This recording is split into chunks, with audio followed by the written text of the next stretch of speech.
Hi, everybody, and welcome to the Mental Toughness and Body Show. My name is Rob Evans, and I'm your weight loss coach, health strategist, and internationally published author, helping take your life, your business, your health, fitness, body, and mindset from where you are right now to where it is that you want to be. And I'm really so excited today because I've got a really special guest with me, joining me all the way from Toronto, Canada.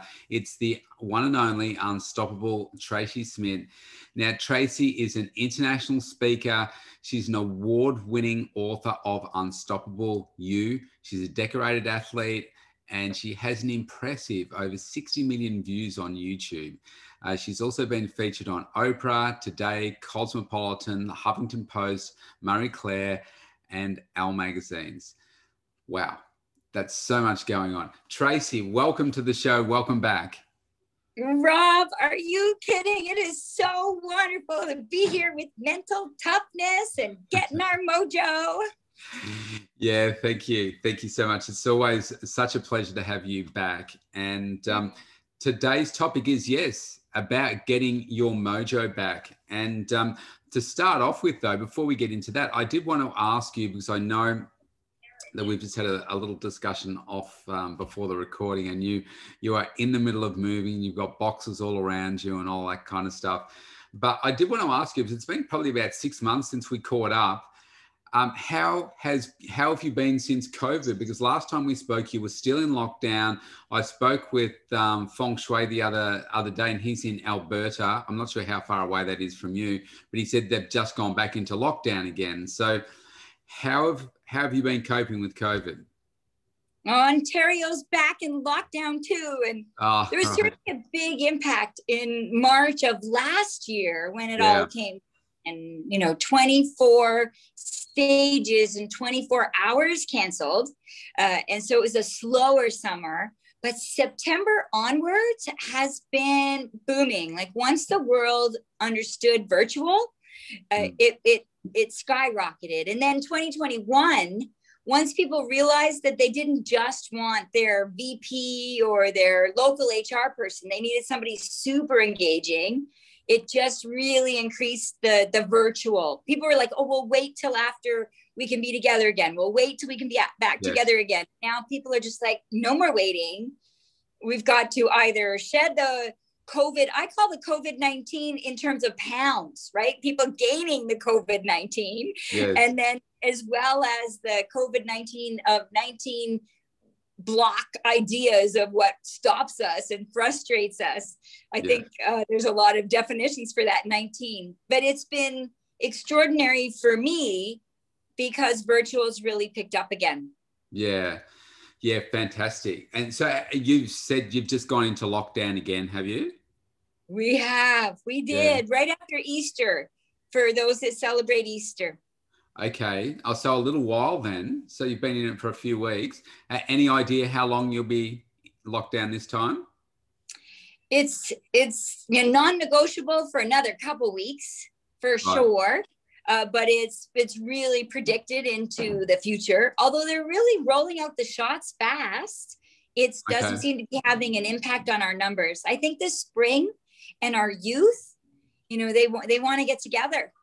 And then it snowballs when they visit with their family and their family visit their family.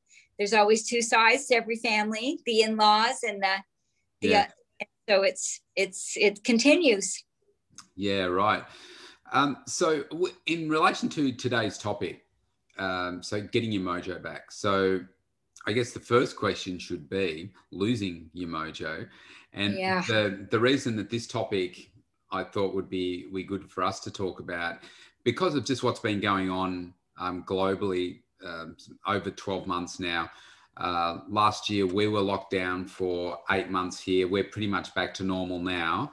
But I still see, what's going on in India right now, like over 400,000 cases a day. What's happening in different parts of the world. Obviously, it's having an impact. So I'm seeing more and more people that come to see me for coaching services, whether it be body transformation or otherwise. And they're just really kind of been in this downward slide, and it's kind of picked up a bit again here because in terms of being locked down for so long, people came out of lockdown, we weren't really sure how long that was going to last. People got excited again, and now people have gone, gotten back into it. We're about to head into winter again, so we go on that sort of downslide. People are getting sick, nothing to do with COVID, but you've got to go into isolation and test and all that kind of stuff. So it's just a different year. And I was just wondering, so for you, for instance, can you remember a time when you've maybe lost your mojo? Because I know you're such an inspirational go-getter. You're always, coaching others, speaking to others, inspiring others. But we can't help but have an impact on us from time to time. So can you tell us about a time where you feel like you've lost your mojo, you've really feeling like, man, I just don't want to get out of bed. I'm just done for a bit. Oh, well, I was in this incredible regatta in San Diego. I'm for those of you that don't know, I'm missing my hands and my legs. I'm 4-way amputee, and I was in this sailing regatta, North American, and I was sailing against a ton of able-bodied competitors that were like big and hulky like Rob and all fit and in shape. I see the delayed smile there. He's like, oh, wait a minute, that's me. No, I'm just not big. If people have met me, people wouldn't call me big. But muscles and powerful and empowered, like totally definitely fit that description, Rob, all around. Thank you. And I'm not so big either, right? Without my legs and without my arms. But I'm in this great regatta, San Diego, super motivated. And on the flight home, it was during Hurricane Sandy. And it devastated New York, and it flooded homes in the subways and in Rhode Island. Over in Rhode Island, the other part of the coast, it washed away homes. Like, it covered a very significant territory. But I was in the air, and I thought I was going to die with the turbulence that we were living through, flying home from San Diego to Toronto. And so I decided I'm going to pursue my Paralympic dream if I live, right? I was super stoked. And I, in that parking lot, I phoned and tweeted and Facebooked. I didn't even leave the airport parking lot until I figured out, how am I going to make this a reality because I lived? Yeah. And the one name that kept coming up was this guy named Magnus Ligidal, a gold Olympian.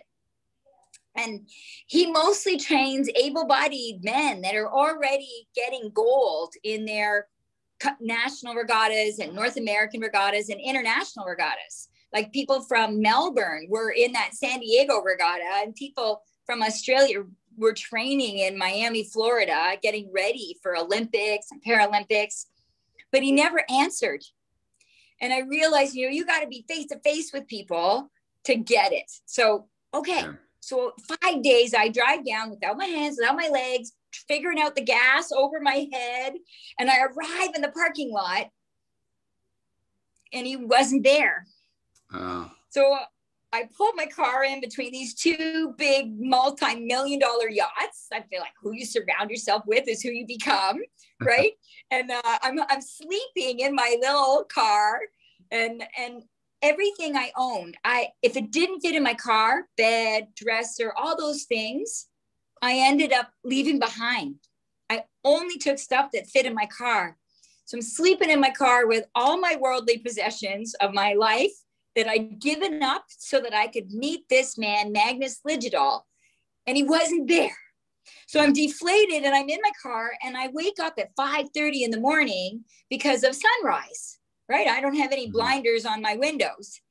Well, Magnus is washing boats at 5:30 in the morning. So I jump out of my car and I race over to Magnus. I'm like, Magnus, I'm Tracy from Toronto. I'm sorry that I tweeted you and Facebooked you and emailed you. I didn't mean to be harassing, but I'm Tracy from Toronto, and I want to pursue my Paralympic dream. And I was met like you just did, sort of like a, whoa, that's intense. Yeah. And then a breath, and then a smile like you did, but silence from Magnus. And you see, I had been me. Yeah. And I'd forgotten this crucial lesson, right? I need to speak to him. Well, he was busy washing boats. Yeah. So I picked up a sponge and I started washing the boat with Magnus. Yeah. And you know the movie Karate Kid? Yes, he wax on, wax off. Yes. Well, I washed and waxed boats with Magnus. And, you know, I ended up sleeping in my car, washing and waxing boats for 88 days. Wow. 88 days washing and waxing boats, sleeping in my car. And so you talk about, when did I lose my mojo? And so you can hear, like, I was unstoppable about getting to Magnus and getting Magnus's attention, and 3 months sleeping in my car every day. But on that 88th morning, I couldn't get out of the car. And what I did for a lot of those mornings was I faced the rearview mirror and I'd be like, today's the day Magnus is going to take me sailing, you know? And it didn't always work, but I would repeat it. And sometimes I'd say it like 12 times. And when I finally believed it, but only when I really believed it, would I get out of the car. And I start that day, 5:30 in the morning, washing his boats. But on that 88th day, I said it 20 times, and like tears are streaming down my face. And I'm like, Magnus, all I could think about was Magnus is never going to take me sailing. Right. And so I had to reframe. And I said, okay. So today's the day I'm just going to be the best version of me. And that I could believe. So I got out of the car, and somebody needed help at the Hoyer, at the boat lift. And I'd been there for 3 months. So I knew it well. I knew what made it stick and how to make it work. So I went over and I gave them a hand. And then later on in the afternoon, some guy was coming in hot with his boat, and all these Olympians, they're all shouting, stop, stop. But if the guy knew how to stop, he would have stopped, right? And so I back the main, head to me, because I was where the wind was coming from. So that would depower his sails and push the boom away from you, back the main. And so he steered to me, and he backed the main, and I was where the wind was coming from. And the boat stopped right in front of my stumps. Remember, my legs end above my knees. Yeah. And I took the line because the boat was right there, and I tied off the dock. Well, Magnus had seen the whole thing.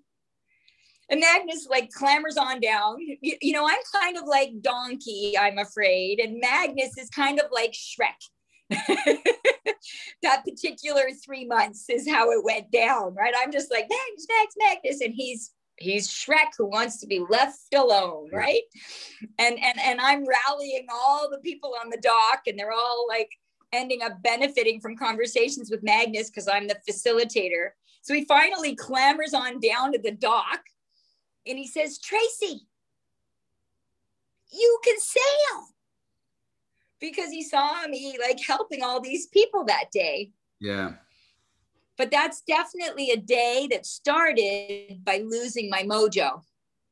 Yeah. And it took a reframe. But you're such an extraordinary coach. I want to pause a bit and let you sort of unpack what you took from that for our listeners today. Yeah, I mean, as I'm absorbing all that, there's so much in that, and so many different emotions. And I'm thinking about, 88 days, and we talk about, 90 days to form a new habit and so forth. I can't imagine what it was like sleeping in your car for 88 days. Just trying to sleep for a day in your car would be a nightmare, never mind doing it that long. But just your resilience and knowing what it is that's really important for you. And so many people would have just not even stayed that first day and just left. Yeah. And never mind, well, if you're not even going to talk to me, but as if I'm going to help you, wash your boats and so forth. Who are you? And it's an interesting thing when I'm sure you can, just like that situation, but other areas of your life too, where I can think of a time back, say 10, 12 years ago, and you might think about I don't know, I'll use a celebrity as an example. And I could never even conceive how I could even get to that point in my life where I would be in the same room as a celebrity. Yeah. Never mind being on a stage with a celebrity and interviewing them, or, being just like you have as well, being photographed with so many different celebrities. I just couldn't conceive that in my mind. It was just, man, I'm never going to be that successful. I'm never going to work out how to get from, here to there and so forth. But fast forward a decade and, if you know what's important to you, and look, certainly when I started my journey, I didn't think, okay, what's important for me is to get celebrity branding and, interview a celebrity, that kind of stuff. It's just not something that I didn't know that was a thing that you did. But you fast forward all these years later and you think, wow, I've now done that. And now you think about those next things. And if those things hadn't happened, you and I wouldn't be speaking right now, because I wouldn't have traveled from Australia to Los Angeles to be in the room, to do those things, to meet fabulous people such as yourself. And to, I think in that journey of getting there, even though that wasn't a goal when I started, the relentless nature of continuing to improve yourself and continuing to grow and continuing to, I'll say successful, but you don't even know what success looks like when you start on your journey. And like success for you is going to be different to what success for me is, and both are right. But I think what I'm learning from what you've just said there, and what I've felt for myself too, is you don't just get there. And even though there's a setback at day one for you, day 89, there. Yeah, day 89 or day 88 was the day where you just did it a little bit differently. But all those 88 days in between, you got up and you had a goal in mind, and you didn't necessarily know how washing boats is going to take you from, being just Tracy to having the coach of an Olympic gold medalist who has belief in you and faith in you, to be able to do the things that, you then want to go on and do. And that included like Melbourne Olympic class regatta, the MOCR, December 2015, sailing with 27 able-bodied men and 3 women. Yeah. And so I went from a nobody in Toronto to an Olympic class qualifier where everybody had their arms and their legs. Yeah. My goal was Paralympic trials. Yes. But I end up at the Melbourne class qualifier. Like it blew my mind. Yeah, that's just incredible, isn't it? It's probably blowing everybody's mind here. And I think people can, I suppose, take your energy for granted, because you just give so much. And even at that, like the right now, like you're just oozing energy. But you have so many challenges yourself, but you probably don't see them that way, because it's just, you don't know any different, and you just keep on, doing what it is that you're doing. And that's so incredibly admirable. And, such a beautiful story that you just gave there, because there's so many different gems in that one piece. Now, I want to... And you say it's Mojo. Sorry, what was that? That just dropped out a little. I apologize. And you say, and today is so focused on getting your mojo back. So relevant now in the pandemic. Yeah, that's right. That's right. Because everybody's got their own stuff going on. They've got, stuff with their kids, stuff with their relationships, stuff with finances, stuff with their own careers, everything else that's going on. I know there's a lot going on in my household. There's, it's just so much, going on. So I wanted to shift a little bit now and think about, because you've mentioned so much there in that story, some strategies that people can use to help them. And I want to use a couple of examples here. So obviously, as you mentioned at the start there, with COVID, people have put on a lot of pounds or kilos, depending on which part of the world you're in. And, our worlds have been shaken upside down, and getting out of old habits, getting into some new habits, maybe some habits that aren't empowering us and in fact disempowering us. And some of those things can continue on.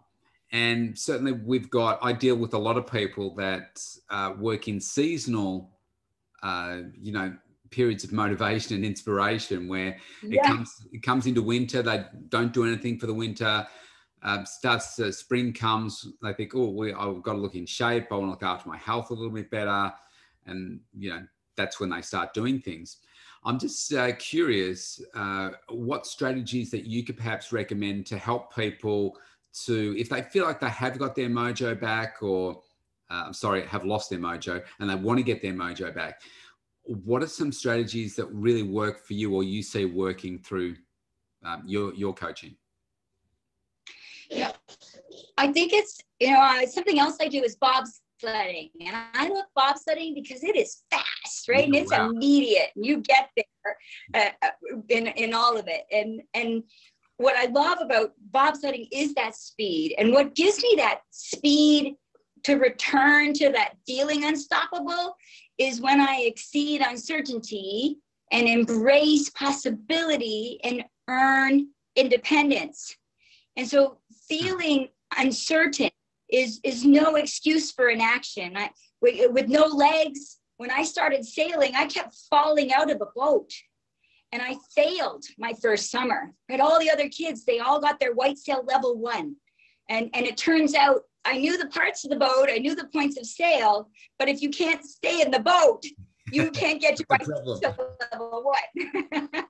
But I believed I can sail, right? I know the parts, I know the sails, I know the wind, right? And so I showed up again, even though I was falling out of the boat. And when I learned how to balance in the boat the second summer, when I learned to get my head, sometimes we're inside our head and inside of our boat.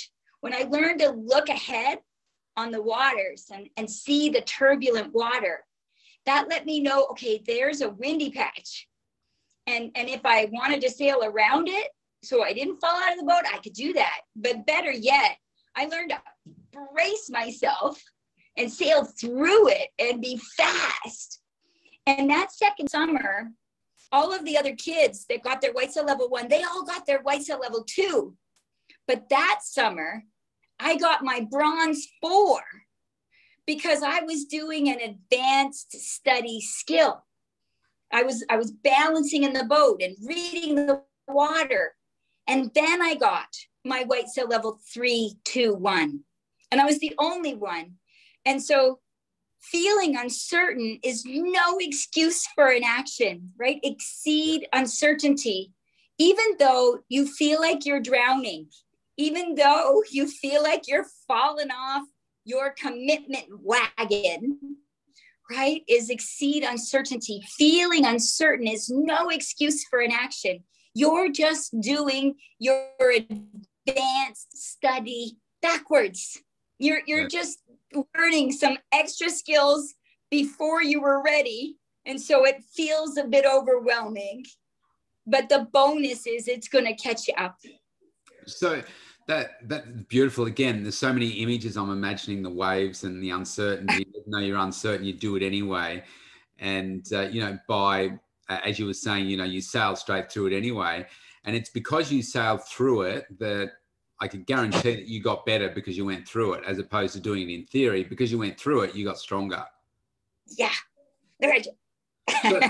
So obviously you're very accomplished with, uncertainty and fear and doing all that kind of stuff right now. Say somebody's right at the start of starting something. So whether it's the sailing, whether it's a health and wellness journey, whether it's starting a business or whatever, and they're just so fearful.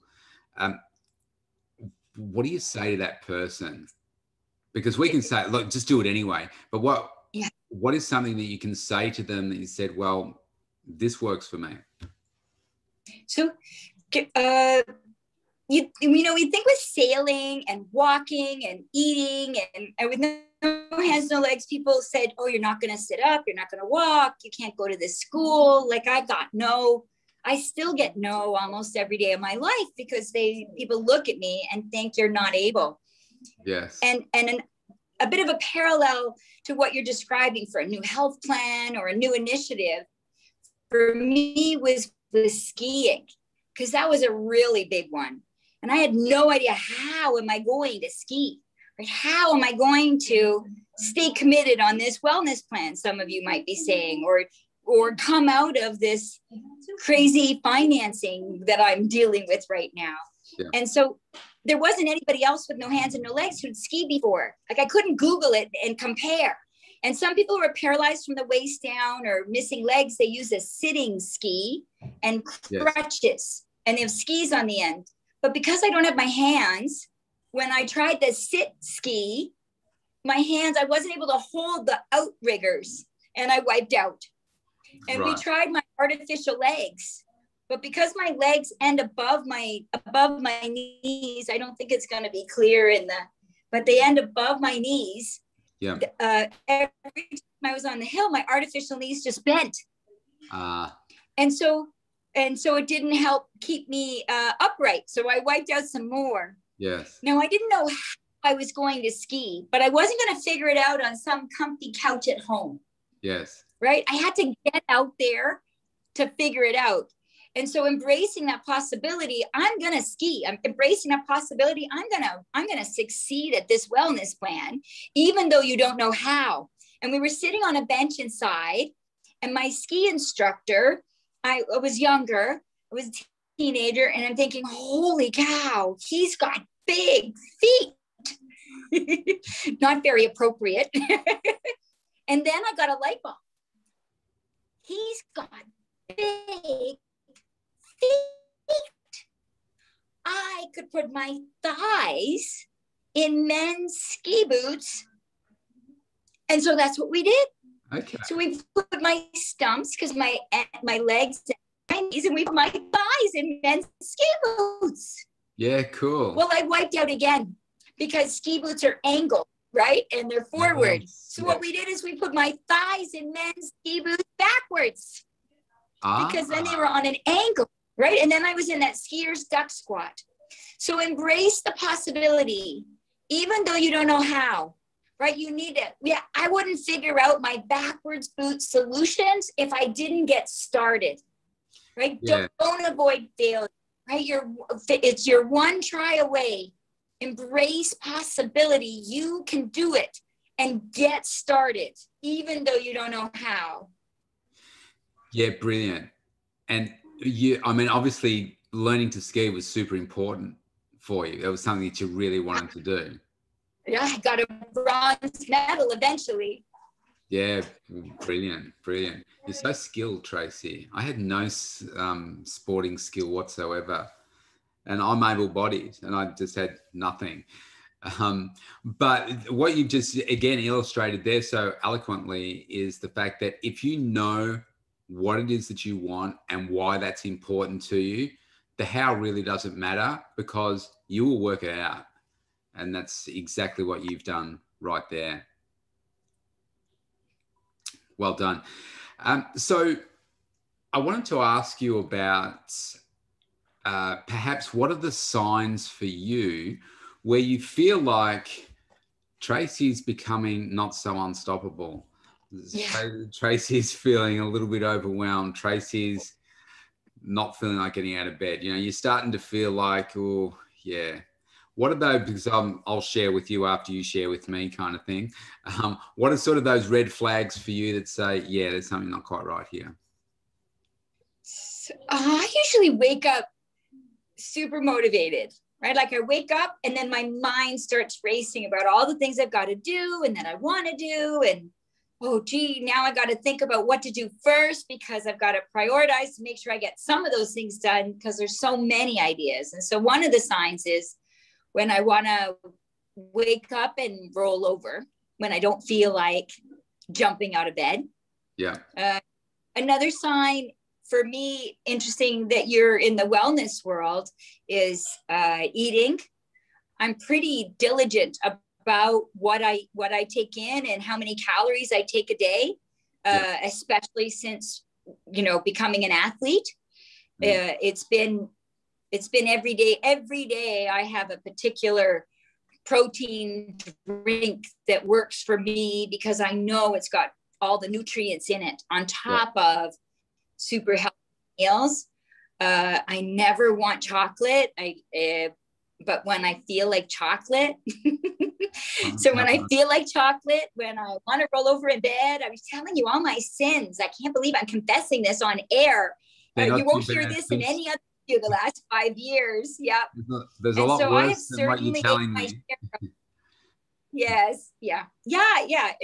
It's not alcohol or drugs for me. But no judgment. I feel my mom's very disappointed I don't drink more wine with her. But so I've had a lot of chocolate in COVID, I'm afraid. And so what about when it comes to the work that you do? What are some of the telltale signs for you there where you're like, nah, that's just not, I'm not where I want to be? Not where, well, so even tonight, this is probably the first time I haven't had a microphone and a light and a backdrop. And that, with moving, I've let myself get in the thick of it all. And I'm so lucky that Rob is efficient and on it, but without his efficiency, had I had another lifeline to be rallying me into focus, I might have messed up this evening's call. And so another telltale sign is where you plan your meetings, but are you surviving them on the day, or are you prepared mentally? Oh, that's on Wednesday evening. That's on Thursday evening, ahead of time. So balls are dropping, and you're just depends on how great your lifeline is. Yeah. And I talk about earning independence and that's not alone. I remember being off of a cliff and feeling all alone. Nobody left me, nobody righted me. And this pandemic's kind of like that. Like I moved, no hands, no legs. I moved a massive 3-seater couch. I moved a big old antique bonnet dresser. I moved like 7 pieces of extraordinarily heavy furniture that I know some of my able-bodied female friends wouldn't even begin to tackle. And I moved them out into my hallway and made it happen. So I can be super strong, but you have to earn independence, not alone. And when I was off those cliffs, when I would feel scared, I remember on my belay line, I'd remember on my safety line, someone's on my safety line, right? I didn't climb those cliffs of the Himalayas alone.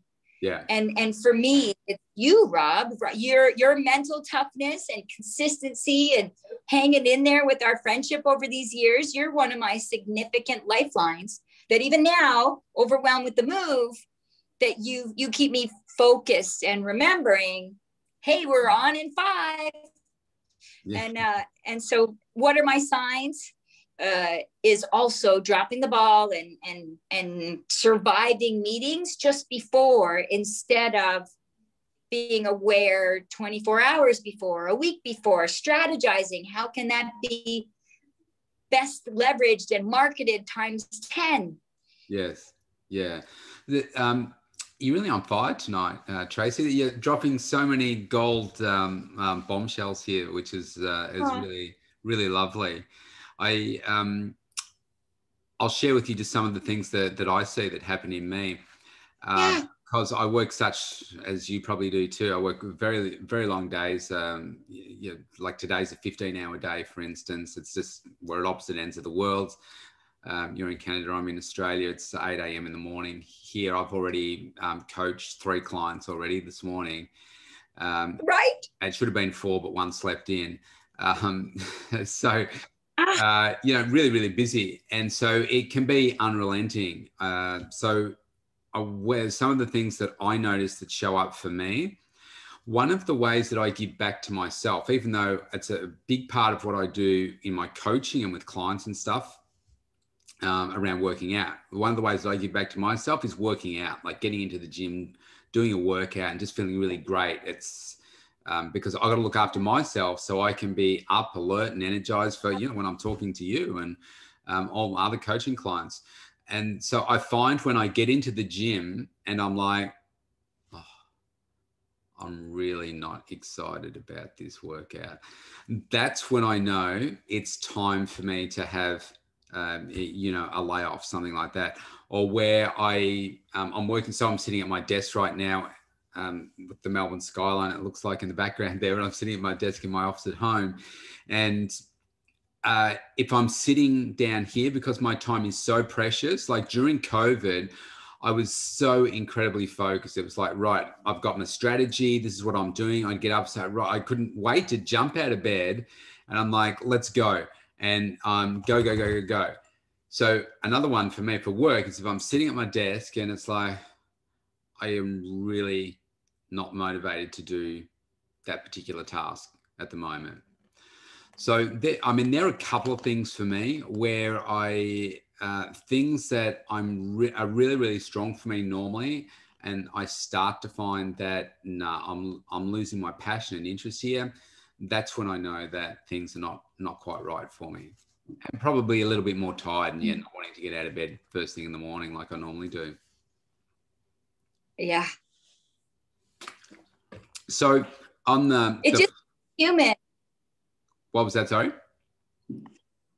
I love that you're making us human. People see us on these pedestals because of the fame and because of the reach, but that we're human too, and that everyone has those moments.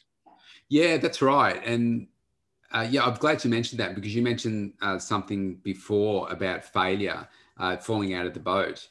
And I was listening to something just this week from Oliver Stone.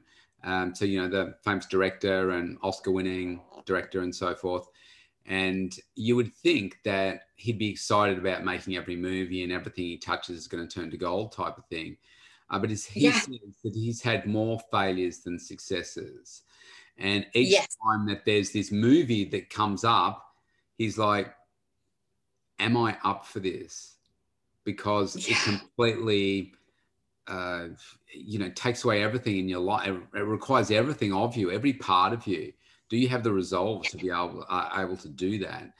And I think, people can often, or watch the Mental Toughness and Body Show, or, Rob Evans 365, which is probably a little bit more laid back because it's like what's going on in my day-to-day kind of life, kids-wise and that kind of stuff, just to show that, look, do you know what? I am just as human as everybody else. I might have some different ways that I go about things, but it's the work ethic and the relentless nature of wanting to grow every day and studying success and studying people like you and understanding. So what are those successful things that work for Tracy that I can put into my life? And it's not my MBA, right? It's the exceeding uncertainty, the embracing possibility, and the earning independence by ensuring you've got lifelines like regular listening in with the Mental Toughness Show and coaches like Rob.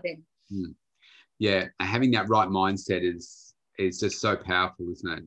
And another great point that you've made there about that support, that team that you have around you is so, so important. And there's not one successful person that I've ever met that has said, I've done it all on my own. I've never had any help. I've always been successful, every single thing that I've done. Every highly successful person has gone through so many defeats and has not gotten to where they are unless they've had an amazing team around them.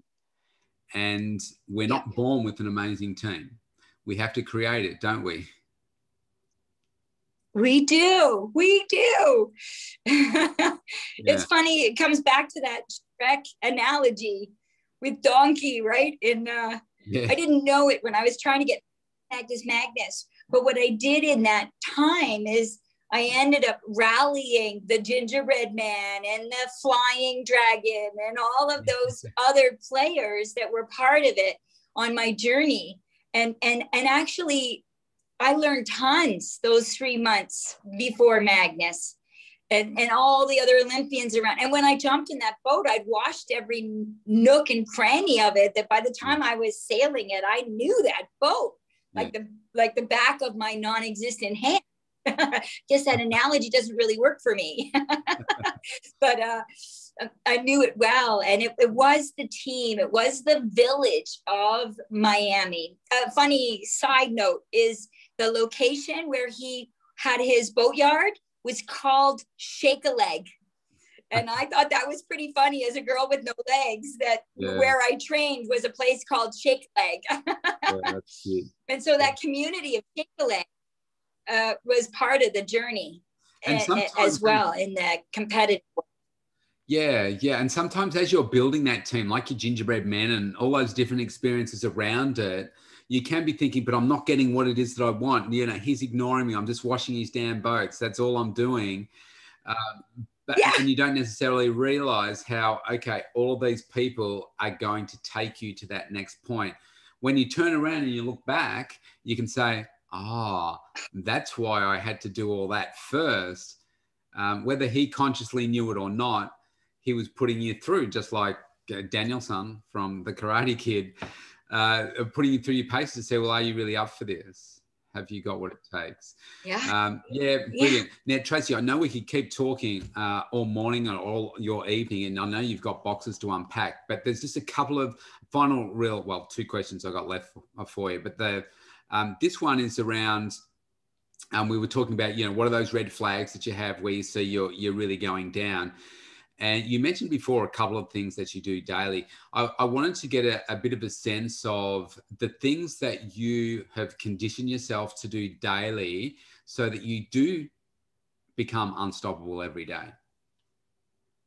Well, you know, maybe give us a bit of an insight into those. You said about your protein shake and so forth.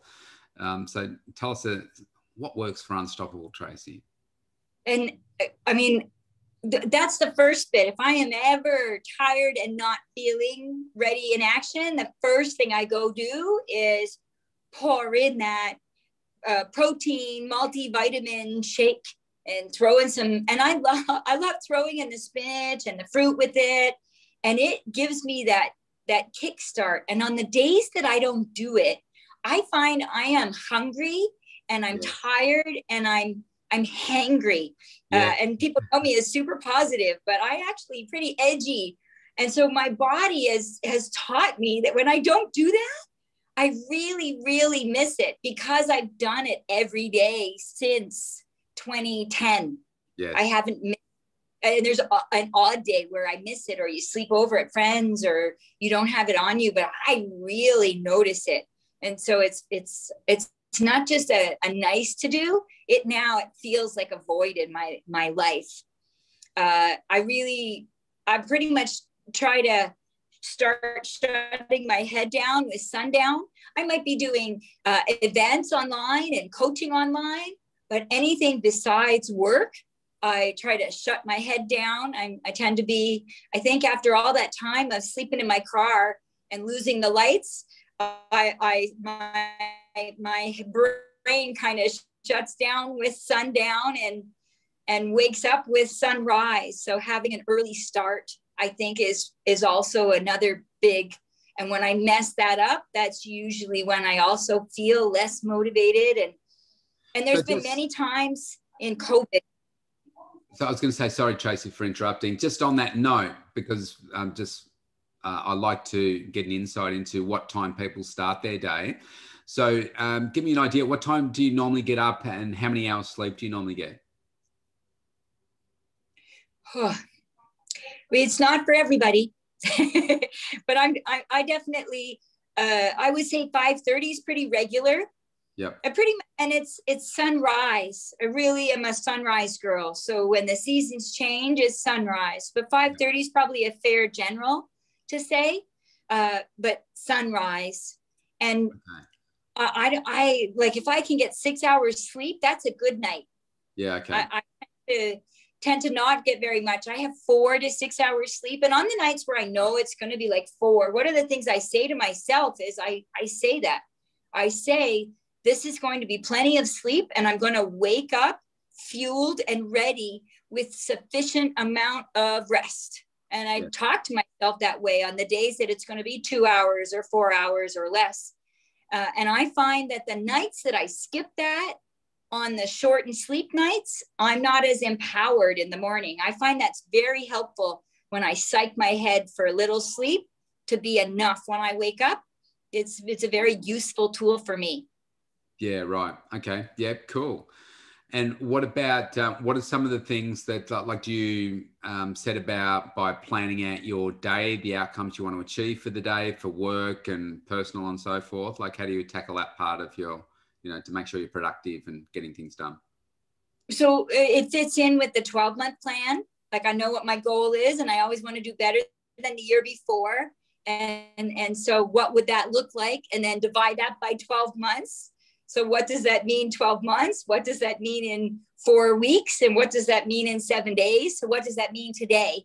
And what do I need to accomplish today?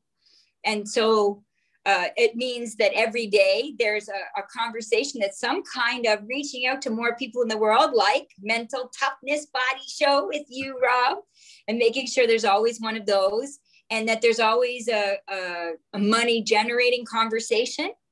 It needs to be an authenticity, a place where I know it's making a difference, but that if I can't find that, I find I don't get the gig if it tends to be just about money. If I see what the end goal is for the other person, I do much better at being more persuasive and influential with my sales, because I'm not selling anything. They have a need and I'm filling the gap. And those are the best conversations where I'm most successful at my sales, but that I need to have a 1 call a day at least. And that there's never a day, 365 days that I don't. And when I get forced into a rest day, like you talked about for a reset, I do find the next day I'm doubly effective, right? I'll have 7 breakthrough conversations. And sometimes that might take 100 calls before you get 7 catch-up calls, right? Like 7 effective calls. Yes. Yeah, great. Well done. I think there are so many things when I think people, look at maybe even this conversation that we're having right now, and people will have a perception of you, have a perception of me, what success looks like, what's achievable for them and what's not.